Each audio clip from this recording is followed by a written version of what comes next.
Welcome back to the What is Life podcast. It is your host, your boy, Sensei Speeds in the building. Yes, Mr. Cronkite himself. Back at you with episode 2. So in today's episode, we're going to be talking about healing and why it's important and why it's a key to life. I want to thank y'all for coming back for another episode. That is so dope, man. Y'all back for another round. Y'all back for another wave. I appreciate that.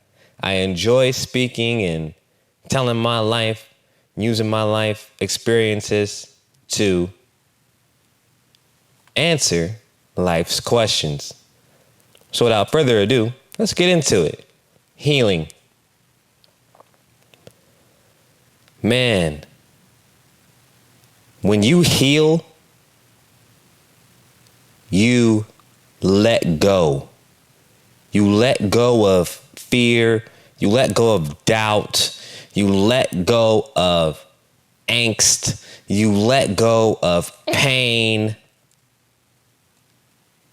You let go of negativity. Every time we're affected by negativity, it's like we're wounded. It's like getting stabbed with a butcher knife and then having the knife tear down slowly. Like molasses falling. That slow. But we have the power to heal.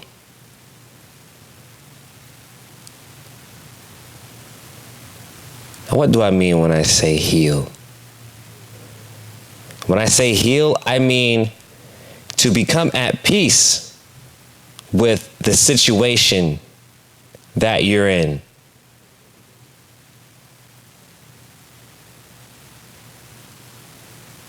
Because once you accept, you can release.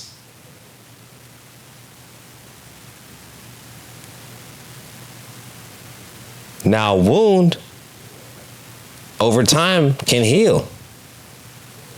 Wounds can be big or small. Wounds can be big or small.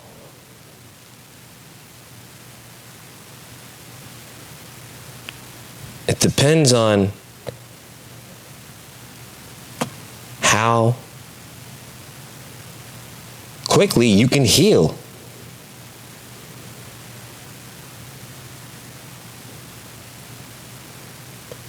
Now,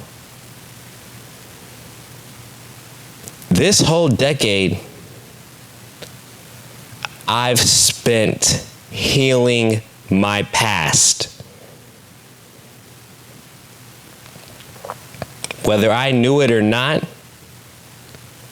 that's what it was about. Healing's hard. Healing's tough. Because we have to confront and stand up and ask those questions that we don't want to ask.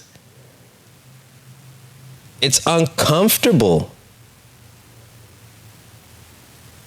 Like pouring hydrogen peroxide on a wound. Y'all know that thing be stinging? Oh my gosh. But it heals it. It heals it. And that's what we have to do to ourselves. We have to define each wound, get in there and clean it up. Look, we got to clean that shit up. We have to. So here's my life, right? I was born in Japan. I lived there for 5.5 years. Those 5.5 years were the best years of my life. I didn't know what racism was. My parents were together, and although they fought, I didn't see it. I saw the love. I saw the affection that they showed one another. I thought they were a happy couple. And I thought that's what love was supposed to be. You know, I saw the love for the good. I saw my parents. I saw the good in my parents.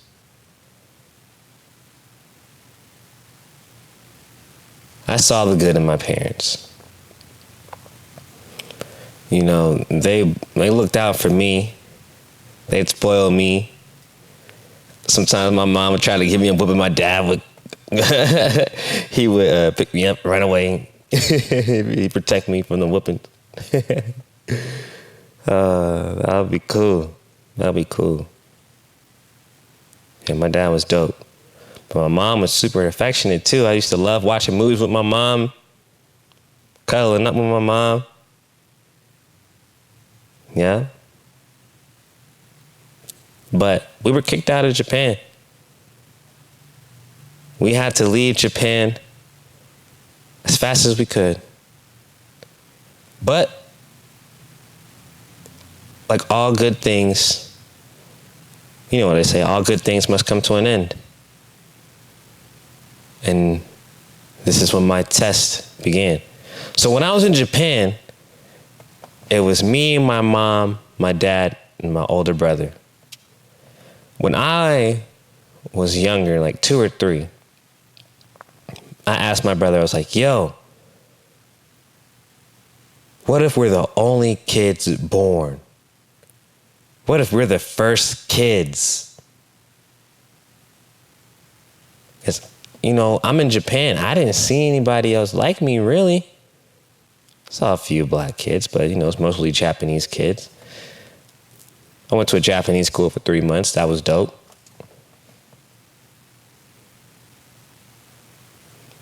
That was dope. So it was perfect being a kid in Japan. I had, from what I saw, a loving family. And then we would spend Christmases in Chicago, summers in Chicago. And there was so much love. So much love there.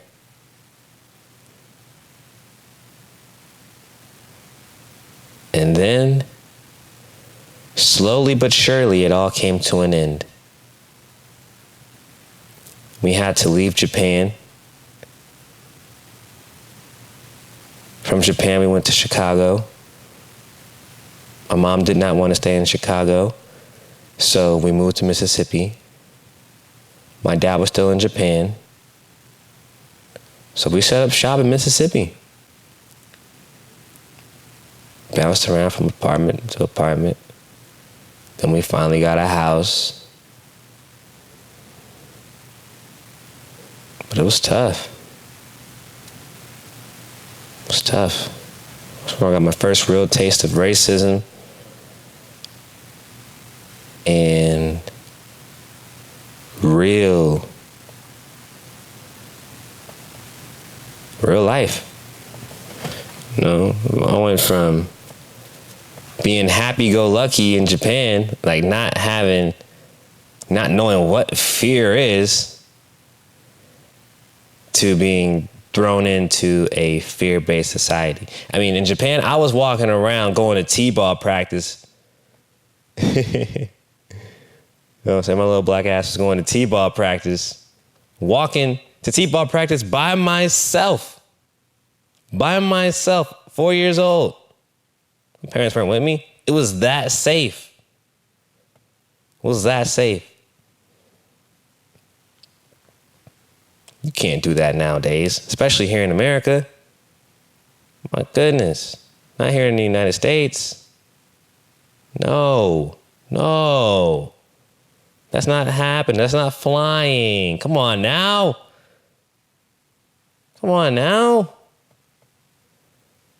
There's a sense of peace in Japan. I have no fears, no worries.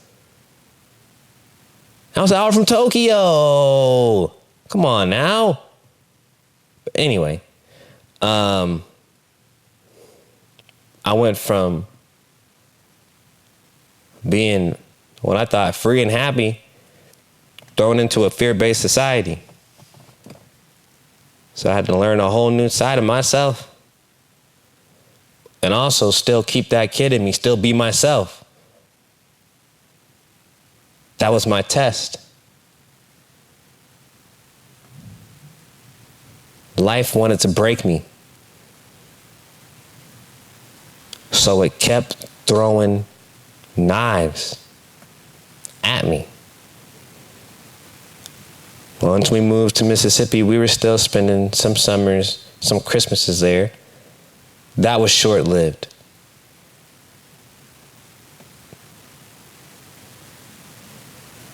My brother gets sent away to go live with my dad in Florida. He's now in Florida at the time. My dad's now in Florida. Left Japan, now is in Florida.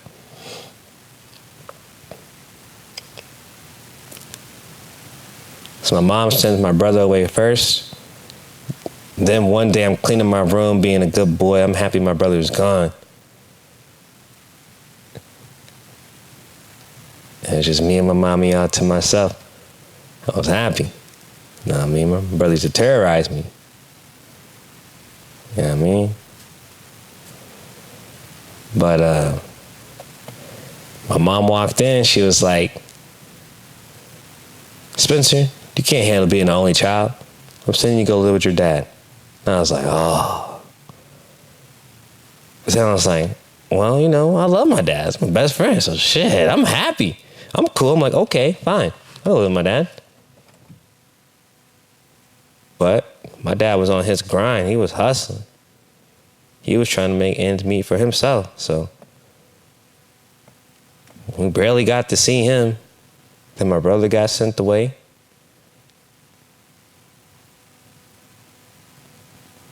So I felt real isolated growing up. I lost my whole family slowly, little by little. I lost my voice.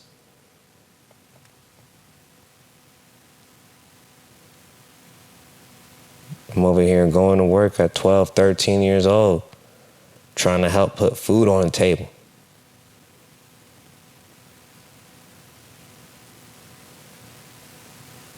I'm like, is this what it's like to be a kid?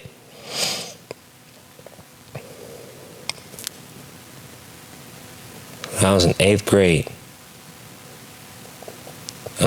grade.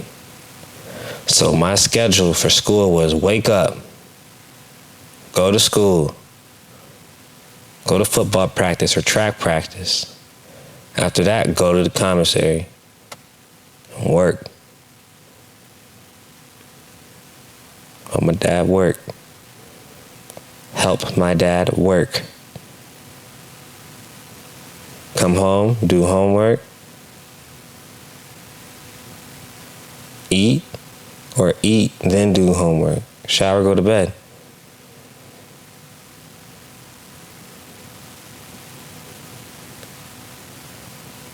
It was wild.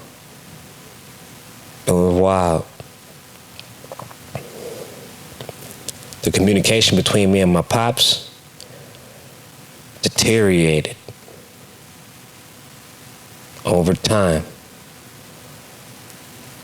We went from being best friends, and then I remember one time we were riding home from work. It was like my senior year. He was like, Spencer, we used to be best friends. But now I don't know what's happened between us.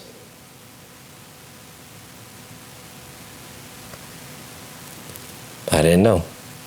But I did know. I resented my dad because I saw how other kids were growing up and living. But I wasn't living like that. And I understood that. But, you know, when your dad's your best friend, right? And you're thinking, man, I'm about to live with my best friend and I'm going to play and we're going to play and have a great time. He's going to have time to see me and whatnot. Nah. It's not like that. But you know what? He never missed a football game, though. I'll tell you that. He never missed a football game, no matter how busy he was. So shout out to my pops for that. I love my dad for that. But he was teaching me structure. He was trying to keep me out of trouble. So he was trying to keep me busy, keep me working. And even though the work wasn't putting money in my pocket, it served a bigger purpose. But I felt like I wasn't respected like I should have been. When I couldn't talk to the rest of my family because of certain beefs that they had. Y'all know how divorces go? Egos flare. Bad judgments made. Good judgments made. People do what they think is best for them and their peace of mind and go their separate ways. But just because they go their separate ways doesn't mean that they're necessarily healing from it. Those wounds could still be open. And all they're doing is just dressing it up nice and neat.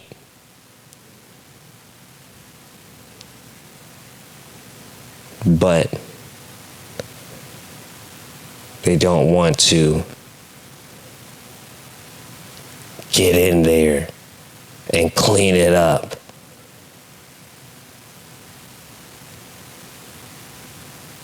They want to dress it up, not clean it up.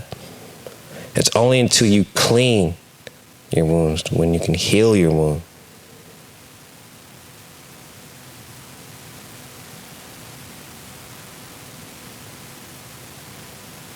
It's only until you clean your wound.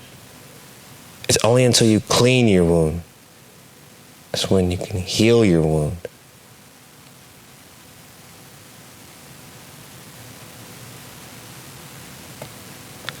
So they make their own decisions.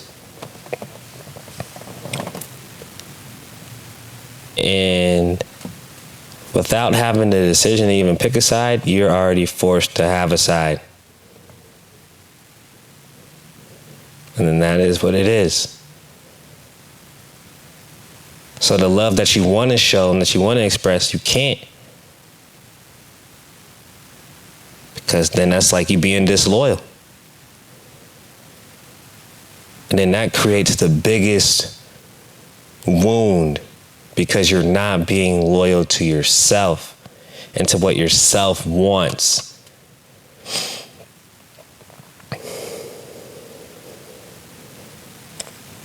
We create deeper wounds because we don't do what we think is best for ourselves. But sometimes we don't have a choice.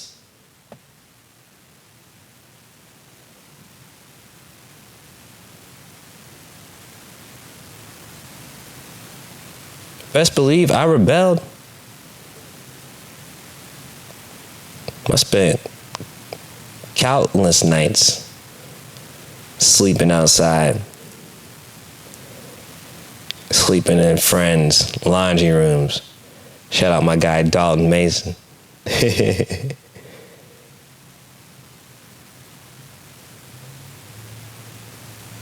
One time I ran away from home, slept in that man's, he had a laundry room in the shed outside of his house. Slept right in that. Vibes.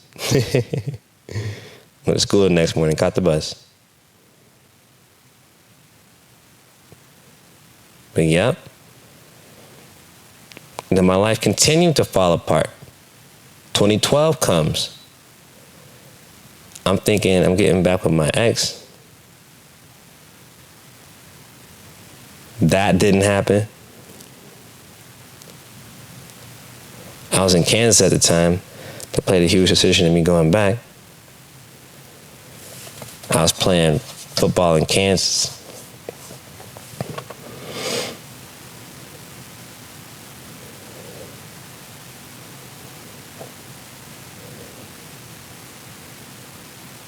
But I couldn't handle the grades in football, so, you know.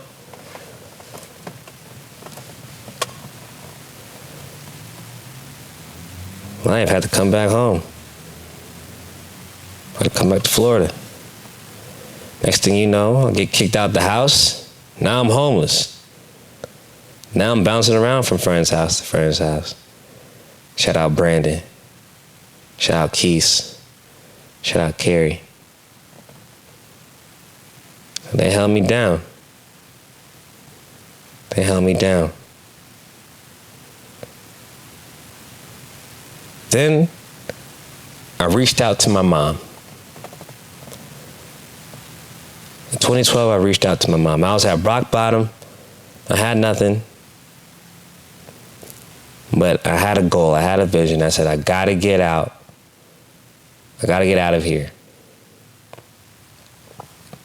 So I asked my mom. I hit up my mom and I asked her what happened between her and my dad. She told me her side.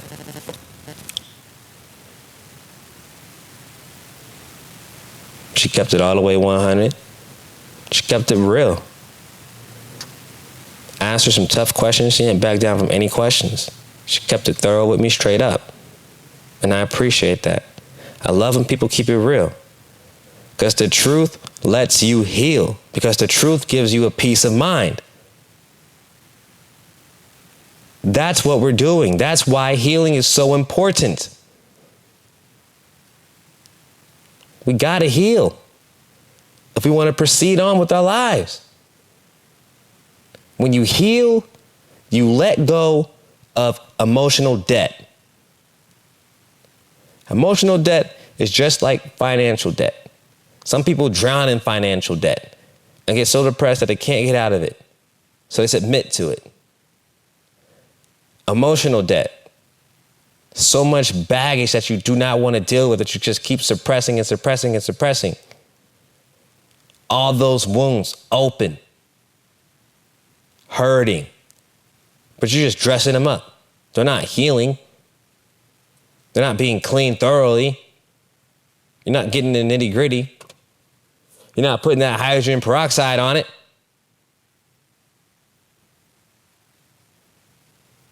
You're not really reflecting on it, holding yourself accountable. Taking accountability is a huge part of healing. You just can't always blame the other person. You have to examine the other person's circumstances, realize the situation that you're in, and then go from there. See, I was young. I didn't know. So look, I was about to kill myself, right? I had 40 pills in my hand. Because even when I was in high school, it was still the same structure. Go to a school. Go to football practice. After practice, go to the commissary. Work. Come home. Eat. Homework. Go to bed. At least up to my sophomore year, that's how it was. Then my little brother, my blessing, Christian, was born. And then I got the baby sick Christian. And that got me out of the commissary. So that was dope. Shout out to you, Christian. I love you. Yeah. So anyway, I was about to kill myself. I had 40 pills in my hand. This was after a football game. We beat Pine Forest at Pine Forest. Playoffs. Junior year of high school.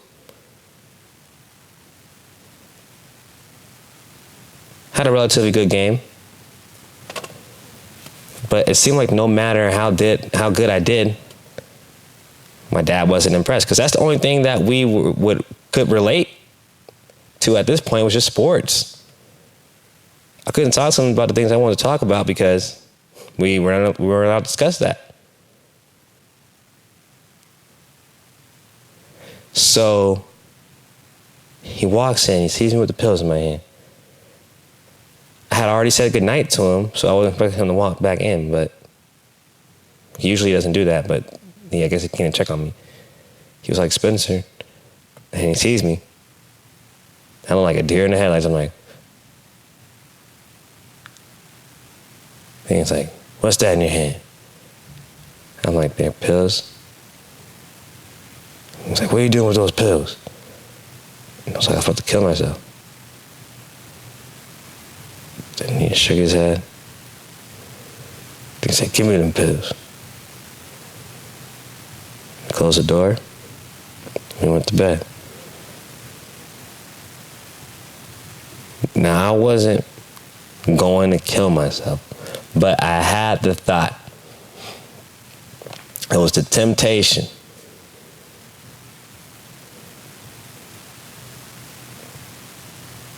The temptation said, man, nobody cares. Nobody loves you. Just go ahead. What are you here for? But then another thought came, a vision came. And it was them times when I was just happy as a kid. And holding on to that spirit of being a kid. And being very free. And just doing what I want. Being happy. And just not caring about what other people think. Not caring about what other people have to say. Not caring about what other people think or what other people have to say. That's the beauty and the power of being a kid, and the imagination and the energy, all that. I'll hold on to that and have vision of that till this day. I said I couldn't give up on the dreams that I had as a kid. Then I could, and then just being selfish. I can't be selfish like that. Knowing I'm going to affect the lives of many just because I had one selfish act because I was feeling down on myself. I couldn't do that. I couldn't allow myself to do that. Ever. And I'm sure y'all know how I'm being. Y'all be like, man, what's the point? And then you're like, screw all that. That was one of the moments. That was one of the moments. But yeah, that was wild. My dad saw that, and I was like, man, ain't never doing that again. Healing. But after that, my mom helped me all that she could. I was able to get out of Florida, get back into Kansas, play football. Then after that, it was funny too. Back in 2013, when I got to Kansas, my dad called me. He was like, "Yo, Spencer, I need your help with the commissary." And then I was like, "I'm not in Florida. I'm in Kansas." He was like, "Huh? What?" I'm like, "I'm in Kansas playing football." And then he was like, he couldn't believe it. He hung up. And then he called me back and was like, "What? So you're in Kansas? You didn't tell nobody?" And I was like, "Yeah." And I got back in contact with my mom. And then he blew a gasket. That boy was hot. He was hot. He was hot. He was like, "God damn it, he's talking to her." I was like, yo, you bugging out. Peace. I'm trying to get a degree, get back to school, do something in my life, not just sit around. And then I guess the next day he had some talks with his buddies at work, and they were telling him like, yo, why are you tripping? Your son's in school.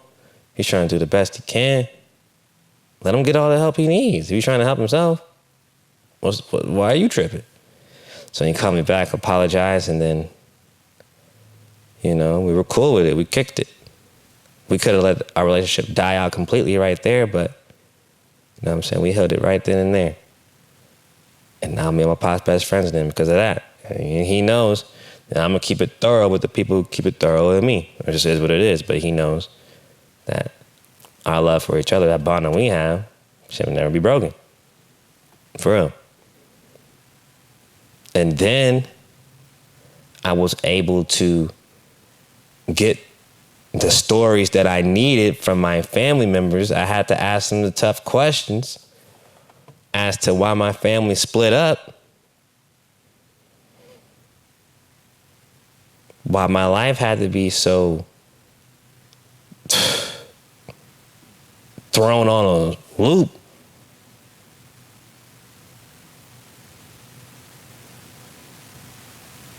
My life was spiraling out of control in 2012.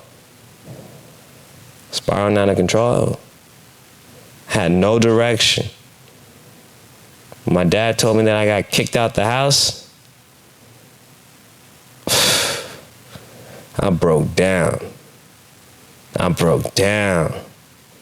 When he told me I had to leave, I couldn't take it. I didn't know what I was going to do, where I was going to go, how I was going to be.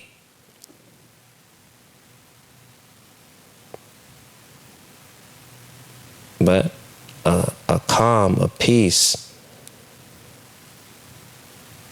something came over me and said, you're going to be all right. And I started laughing at my tears, laughing at me crying, laughing at my pain. Shout Kevin Hart. And I was like, man, let's get it. So we getting it. Fast forward, it's New Year's Eve. And I've healed my whole past. I finally got my dad to tell me what really happened. That's why my family split up. I got to reunite with my brother. You know what I'm saying? We're starting our healing process. But having my mother back in my life is probably the biggest accomplishment of the decade for me. It allowed me to really heal me and really bring myself back to me.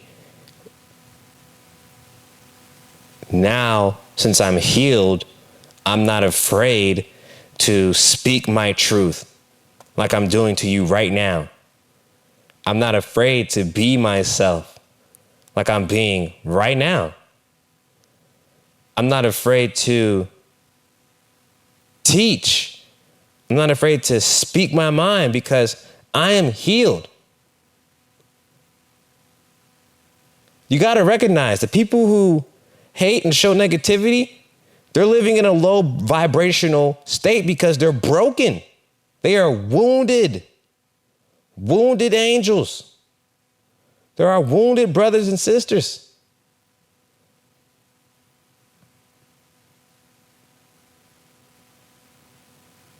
They're wounded. So they're going to nitpick and try to wound you because that's what they know. But the best thing you can do is continue to do you and inspire. Tell your story. Help someone. Because your journey and your path can help somebody heal.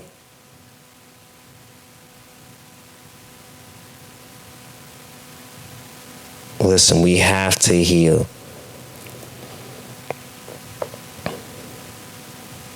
That's the only way that we can evolve.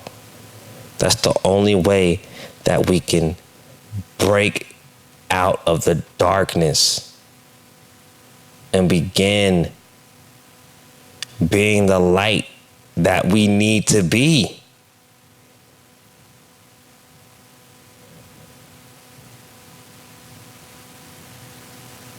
We have to heal.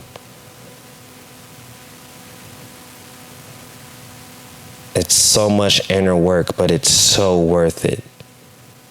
It's so worth it. It's so liberating.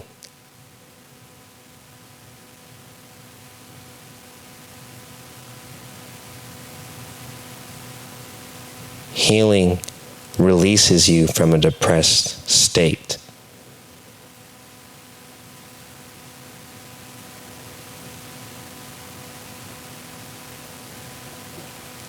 Ask yourself why you hurt when you're hurting. Ask yourself, why do you feel that way? Analyze the situation. What did you do? How could you have reacted better? How are you going to learn from it? Do you need to ask any parties, or do you need to ask questions to any other people who are involved? These are all things to consider, ladies and gentlemen, during our healing process. Healing is letting go of emotional debt. And when you are emotionally debt-free,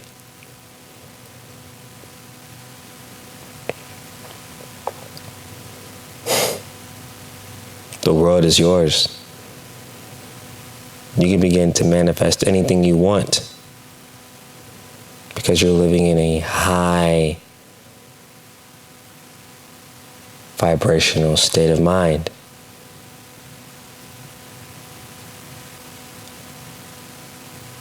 Frequency, energy, vibration. That's the law of attraction. How frequent you think about it, how much energy you put into it, and how fast you do what you need to do. That's vibration. That's frequency, and that's energy.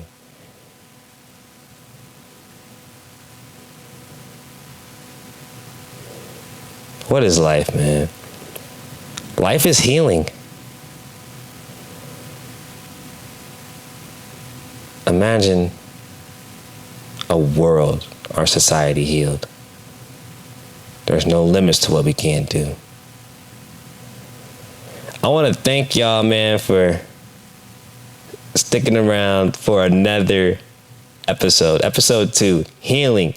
I want to know some ways that you guys are healing, and what are some things that you're going through that we can discuss in the comments, and give each other some advice, give each other some helpful tips and hints, and let's all help each other on this journey of life. We're all in this together. We're all one consciousness. So we're here for such a short period of time, but a long period of time. So we got to make it count. We got to learn as much as we can.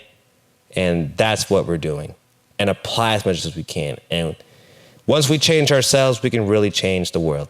But we can't change ourselves unless we heal.